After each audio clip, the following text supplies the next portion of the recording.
T'as un nom en tête? Abonne-toi et envoie-le.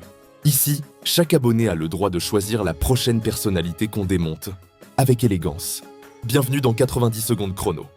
Mesdames et messieurs, place à Éric Zemmour, l'homme qui voit 732 après Jésus-Christ, comme d'autres voient le 20h de TF1. Avec lui, l'histoire n'est pas un cours.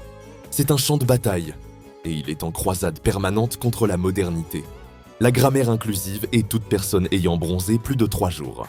Zemmour, c'est ce GPS d'époque qui te ramène à Vichy, même quand tu veux juste aller au centre-ville. Il parle comme s'il écrivait une thèse, mais t'as toujours l'impression d'être dans un vieux bistrot un peu facho. Résultat, il divise plus que des maths niveau terminal. Éric, c'est aussi l'homme qui confond le plateau de CNews avec une tranchée de Verdun. Il ne débat pas, il charge à la baïonnette. Chaque émission devient une reconstitution historique. Version solo, lui contre la décadence, le progressisme, la langue anglaise. Et parfois même contre son propre électorat, quand ça devient un peu trop TikTok à son goût.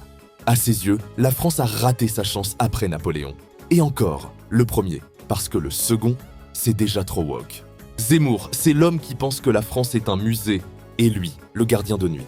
Il passe ses journées à chasser les anglicismes, à dénoncer les prénoms déviants, comme s'il bossait à l'état civil des années 50, et à s'indigner dès qu'un kebab s'installe à moins de 3 km d'une église désaffectée.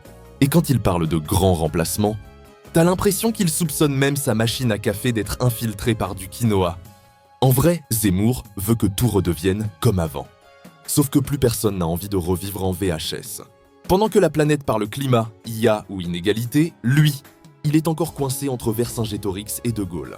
Et le pire, c'est qu'il est persuadé qu'on le censurera dans 15 langues, alors qu'en vrai, même Google Trad a demandé un arrêt maladie après avoir tenté de le décrypter.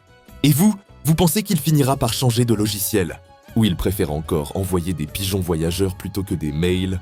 Lâchez un commentaire, abonnez-vous pour rester dans la boucle, et partagez à ceux qui hésitent entre le Moyen-Âge et les stories Insta.